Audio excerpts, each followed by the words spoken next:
So I had a great conversation with my son last night, who graduates high school this year. And we were on the topic of rejection. Yesterday at church, for him at least, youth group, the youth minister asked all of the kids about rejection. And was there ever a point in time that they felt rejected? So he came back home to me, and usually I'll ask him, "What did you guys talk about?" Parents, I want to encourage you to please talk to your kids, okay? Please, because you never, especially your teenagers, you never know what they're thinking. And if you don't bring these conversations up and give them other perspective outside of their minds, which is not fully mature, they will put their own dots together, their own wires together, and usually that's not really a good thing to adopt as a character trait as they age. But for those of us who were older, their parents, we can give them perspective to help them understand a lot of the things in which they may experience that they just don't understand at the moment. So I asked him, "Well, son, is there ever a time that you felt rejected?" And he said, "Well, no, not really. Other than the fact that when I apply for jobs, I don't get the job." So he feels, or he's felt rejection from trying to get a job, and they just say, "Hey, we're going to go in another direction. We decided to go with another candidate." We already know how that feels, but for a 17-year-old, he does not understand, why. Like, why is this happening? We're talking about somebody who does exceptionally well academically, who's a great problem solver. He's patient. He is a very smart kid, and he doesn't understand rejection. And I felt like it was a great opportunity to take something that he considered to be a negative and turn it into a positive. And maybe those of you that are watching this can also look at it from the perspective that I'm about to give and apply it to your own life, because I feel like we've all dealt with rejection or of some magnitude in our life. Okay, so what I told him was, just because someone tells you no doesn't mean that it's a bad thing. And every time you have an opportunity to do something doesn't necessarily make it a good thing. There are people who ended up getting a job, right, that they really, really wanted, and they got the job. And three to 6 months in, it wasn't exactly what they thought it was going to be. Perhaps the pay is decent. Perhaps the benefit is decent, but the workload is a lot. Perhaps it's keeping them away from, if their parents, it's keeping them out of the home. It's keeping them away from their kids. They can no longer go to football practices and football games. They can no longer go to recitals. It's really, really hard for them to go to parent-teacher conferences. They can't do these things because of that job that they took. They saw something that appeared to be a good opportunity, but in actuality, it put a strain on other areas of their life. There have been people who have gotten jobs, and the job worked them so hard that they mentally crashed and they needed therapy.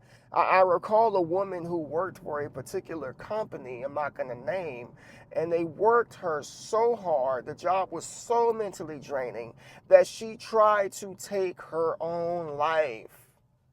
But glory be to God that she didn't do it. She failed at it.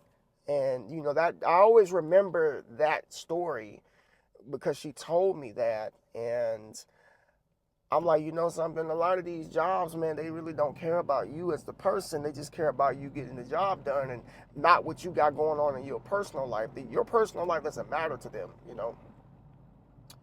So I explained to my son, like, rejection could be God's way of applying protection. Protection for your mind, protection for your body. See, we got to remember that God, he doesn't live in the present. You know, he knows all things. His provision is absolute, and he sees far up the road, a lot further than we could comprehend. You see, we have always been taught to associate rejection with something bad or something negative, and that's not even the case. You know, God could be trying to keep you safe. He could be trying to keep you away from some bodily harm. Like, there could be, you could apply for a job somewhere, and God knows that that place is going to get robbed in 6 months, and you're going to be there for 6 months, and you're going to be there at that hour. You're going to be there in that moment that that person decides to come in there with that gun and decides to rob you and decides to kill you too. He can see things like that far, far ahead. But we can get off of the topic of jobs, but we can just get into possibly relationships. A lot of you out there, maybe you're with somebody and for whatever reason they decided to break up with you or leave the relationship for whatever reason, and your heart hurts. You feel rejected. You feel betrayed. But in actuality, that person may be somebody that could have taken everything that you've ever worked for out of your hands. This person could have taken your life. There's a lot of different scenarios that could potentially happen when rejection is present, okay? If you're gonna go through life thinking that every time somebody tells you no, or someone goes the other way and not pick you, and think that that's always gonna be negative, then you're always going to feel terrible. You're always going to feel like you're never enough, when in actuality, you are enough. It's not your skills, it's not your personality, it's not you. It's just that that moment in time was not your moment. It was not your time. And I just broke it down to my son like that. And he just sat there, he was quiet, and he absorbed everything that I said, because I know he's at a delicate point in his life. And I told him, I said, son, this is not going to be the only time that you have to deal with rejection. You're going to deal with rejection all throughout your life. But at the same time, rejection is not going to be the only thing that you deal with. You're also going to deal with good things as well, great opportunities as well. There are going to be time periods you have to make educated decisions and say, should I do this or should I not do this?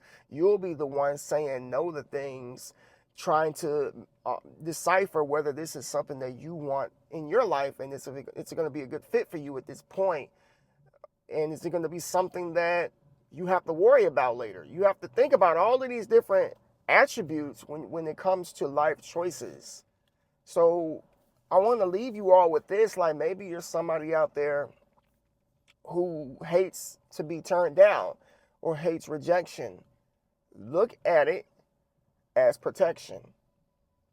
Because again, a lot of us think we know what we want, but sometimes we really don't. We really don't.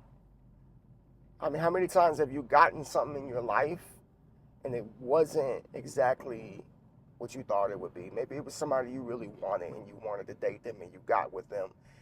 And then it turned out that this person was completely, nothing like you envisioned. Or you got that job, right? And it was exactly what you wanted. You liked the pay, but it's basically taking up all of your time.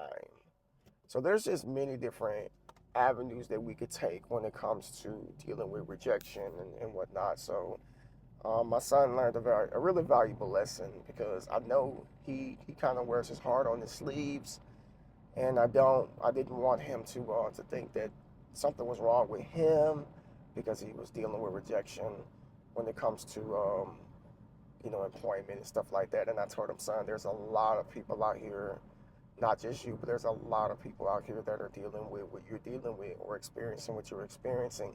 You have no idea what this world is like what's on the outside of these walls that we've been protecting you for the last 17 years. So, but yeah, hopefully this blesses somebody out there, and take heed to it. Peace.